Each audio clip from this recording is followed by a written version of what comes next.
और चूंकि ये पोडियम कभी जब 2019 में मैं था, जब पढ़ रहा था, तब सर ये दिया करते थे कि चैप्टर्स पढ़ाओ जो तुम पढ़े, जो तुम समझे। आज स्थिति ये है कि सर ये सारे मुझसे कहीं ज्यादा ऊपर है, फिर भी ये मेरे लिए बहुत गर्व की बात है, सम्मान की बात है कि वो यहाँ पर मुझे बोलने का मौका दे रहे हैं। और चूंकि मैंने कुछ उस तरह से प्रिपरेशन किया नहीं कि मुझे क्या बोलना है, तो मैं बस जनरल सी बातें कहना चाहूँगा जो मेरे मन में है और जिसे मैं जरूरी समझता हूँ कि आप लोगों के बीच रखी जाए। और मैं कोशिश करूंगा कि मैं लगभग सारे बिंदुओं को टच करूँ। सबसे जरूरी बात, चूंकि आज स्वतंत्रता दिवस है और इस पर काफी सारी बातें हो चुकी, लेकिन एक जो जरूरी बात जो मुझे लगती है जो बतानी चाहिए वो ये, एक बात ध्यान रखिएगा कि मैं ये समझ रहा हूँ कि आप लोग सभी को नेशनलिज्म का मतलब पता है, क्योंकि आई थिंक कि हिस्ट्री के चैप्टर में राष्ट्रवाद पढ़ाया गया। यूरोप में राष्ट्रवाद भी ये तो 10वीं में होगा, लेकिन राष्ट्रवाद पढ़ाया गया होगा, भारतीय स्वतंत्रता संग्राम पढ़ाया होगा जिसमें महात्मा गांधी और बाकी नेताओं की भूमिका, उनका योगदान, इन सब का जिक्र किया गया होगा। उस बेसिस पर आप सबको ये पता होगा कि राष्ट्रवाद का मूल मतलब क्या है। जब आप 12वीं पास करके जाएंगे आपको एक डिफरेंशिएशन पता चलेगा कि भारत में जो राष्ट्रवाद का मतलब है वो बाकी देशों में नहीं। जो देश, यूरोप के देश या फिर बाकी दूसरे जो देश हैं, वहां पर जो नेशनलिज्म का मतलब है उसकी परिभाषा भारत के साथ एग्जैक्टली फिट नहीं बैठती, क्योंकि वहां पे ये बात कहते हैं कि एक ही तरह का कल्चर हो, एक ही तरह के रेस से हो, वहां से जो भावना आती है वो राष्ट्रवाद होता है। लेकिन भारत में ऐसा नहीं है। हम बटे हुए हैं धर्म के नाम पर, जाति के नाम पर, हमारे यहाँ बहुत सारे संप्रदाय हैं, हमारे यहाँ कल्चर, हमारी खान पान अलग है। ये 20 किलोमीटर आप यहाँ से दूसरी जगह जाइए तो पानी का स्वाद बदलता हुआ मिलेगा। एक शहर से दूसरे शहर जाइए तो आपको भाषा बदली हुई मिलेगी। आपको एक राज्य से दूसरे राज्य जाइए तो आपको पहनावा अलग मिलेगा। ये इतनी विविधता है। तो भारत में राष्ट्रवाद की जो परिभाषा है वो परिभाषा दूसरे देशों की परिभाषा से मैच नहीं करती। हम सब अलग हैं लेकिन फिर भी एक है। ये है भारत की विशेषता।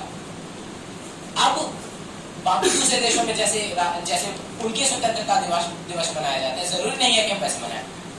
ये बात मैं इतनी सारी बातें इसलिए बता रहा हूँ क्योंकि मैं जब आ रहा था, और ये जिक्र करना मेरे लिए बहुत खुशी की बात है कि 12th में मैंने सबसे ज्यादा जब एंजॉय किया है वो लूना पर किया। लूना हमारे दोस्त, पीछे एक दोस्त है, उसकी गाड़ी है और हमने उसको खूब एंजॉय किया, इसलिए मैंने प्रेफर किया कि हम उसी गाड़ी से हम आएंगे। हालांकि मेरे पास अब एवेंजर है, मेरे भैया की है, लेकिन मैंने प्रेफर किया कि हम लूना से जाएंगे क्योंकि उसमें जो खुशी थी वो दूसरी गाड़ी में गई।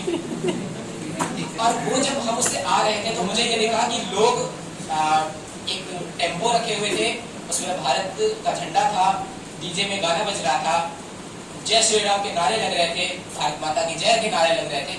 उतना करने के बाद भी आप अगर किसी से भी वहां पर पूछ ले कि आपको राष्ट्रवाद का मतलब पता है, मुझे नहीं लगता कि एक से ज्यादा कोई होगा जो ये बात बता पाएगा।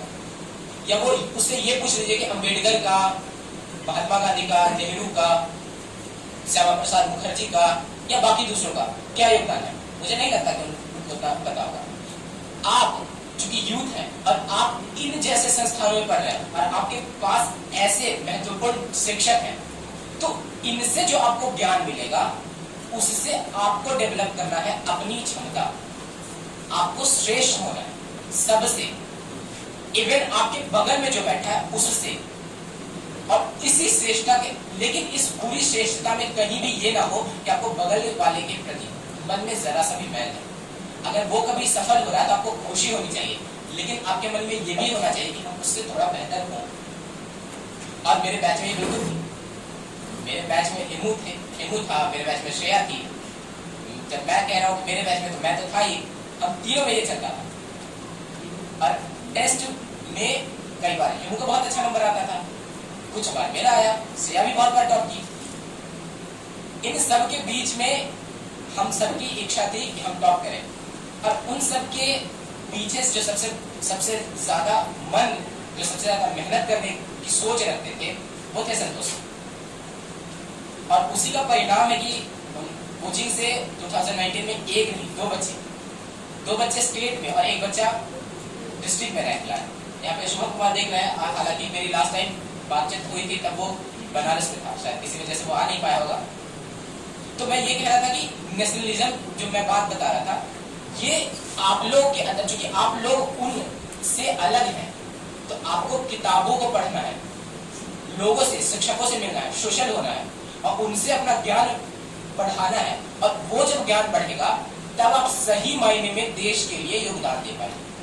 आप अगर बाइक से निकल के सड़क पर जय श्री राम या फिर जय भारत माता की जय इस तरह से नारे लगा के, आप अगर मतलब लड़के हैं तो बाइक से, लड़कियां हैं तो स्कूटी से घूमे, या कहीं किसी पे कमेंट कर दिया या कुछ भी, आपको अगर आप अपनी हर एक गतिविधि पर नजर रखिए खुद, और अगर दिन भर नजर नहीं रख पाते तो रात को जब सोने लगिए तो सोने के 10 मिनट पहले तक सोचिए आज आपने पूरे दिन क्या किया, आपकी कौन सी ऐसी बात थी जो गलत थी और सुधारिए उसको। आप अपनी भूमिका तय कीजिए और उसके हिसाब से आप ये देखिए कि आप कितना योगदान दे सकते हैं देश के लिए। और जरूरी है कि आपका योगदान हो, क्योंकि आपके पीछे सिर्फ आप मेहनत नहीं कर रहे हैं, पूरा देश मेहनत कर रहा है। सरकार के संसाधन खर्च होते हैं, शिक्षकों पर मेहनत खर्च होते हैं, और वो कभी भी आपसे ये नहीं कहते कि हम तुमको पढ़ाए तो तुमको पैसा दो, और अगर पैसा दिया हम तुमको हमेशा मेरा नाम जपो, ये कहीं नहीं कहते। ये नहीं कहते हैं कि जब तुम कहीं किसी को भाषण देने जाओ या कहीं कुछ कहो तो हमेशा मेरा नाम जपते रहो कि हम ही पढ़ाए थे, ये नहीं कहते वो, ना प्रत्यक्ष रूप से ना परोक्ष रूप से। ये आपको तय करना है। और सबसे जरूरी बात यह है कि इन सब के बाद जो सबसे जरूरी है वो ये कि आपको खुद मेहनत करना है। अंततः आपकी सफलता तय इस बात पर होगी कि आप खुद कितना मेहनत करते हैं। जो भी सफल हुए हैं उनसे अगर बात कीजिए तो वो सारी बात बताएंगे, उसके बाद एक बात वो जरूर बताएंगे कि वो सेल्फ स्टडी करते हैं।